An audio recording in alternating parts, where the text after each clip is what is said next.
কিসের করি কইছো না কোন ইউনিয়ন সভাপতি 4 নম্বর রানাবাসা নাম কা পুরো নাম কত পুরো নাম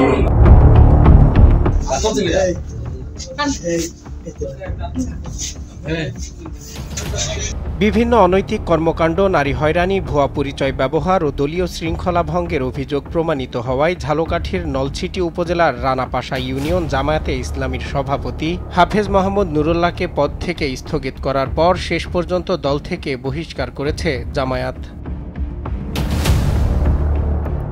স্থানীয়রা জানান, কিছুদিন আগে এক অচেনা নারীর সঙ্গে আপত্তিকর ভিডিও কলের একটি অংশ সামাজিক যোগাযোগ মাধ্যমে ছড়িয়ে পড়লে ব্যাপক সমালোচনার সৃষ্টি হয়।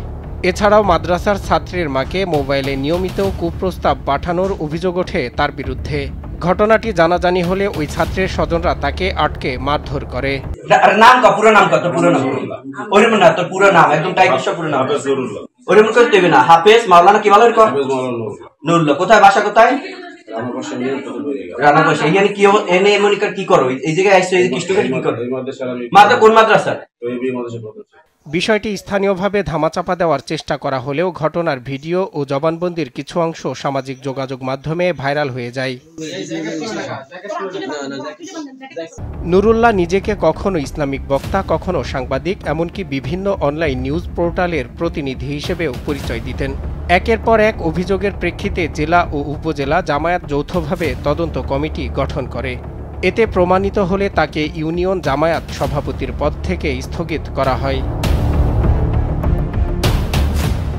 ঝালকাঠি জেলা জামায়াতের সেক্রেটারি মোহাম্মদ ফরিদুল হক ও সৈয়দ মোহাম্মদ আব্দুস সালাম জানান, দলের শৃঙ্খলা ভঙ্গ করায় তার পদ থেকে স্থগিত করা হয়েছে। তবে স্থানীয় কয়েকজন ষড়যন্ত্রমূলকভাবে ঘটনার প্রচার করছে এবং নুরুল্লাহকে মারধর করারও অভিযোগ করেন তারা। রুকুনিয়াত মুলতবি করা হয়েছে, রুকুনিয়াত মুলতবি করা তার একটা ষড়যন্ত্র করছে, তার বিরুদ্ধে এভাবে করা হয়েছে। মাদ্রাসা ওই চাকরি যেখানে সেখানে আর একটা পার্টিকে আগে চাকরিতে সরাইছে, এরা এই বিরুদ্ধে ষড়যন্ত্র করিয়া এগুলো ফাঁসাই দিচ্ছে। অভিযোগের বিষয় জানতে হাফেজ নুরুল্লাহর মোবাইলে একাধিকবার ফোন করা হলেও তিনি রিসিভ করেননি। সজল বিশ্বাস, নিউজ ডেস্ক, দেশ টিভি।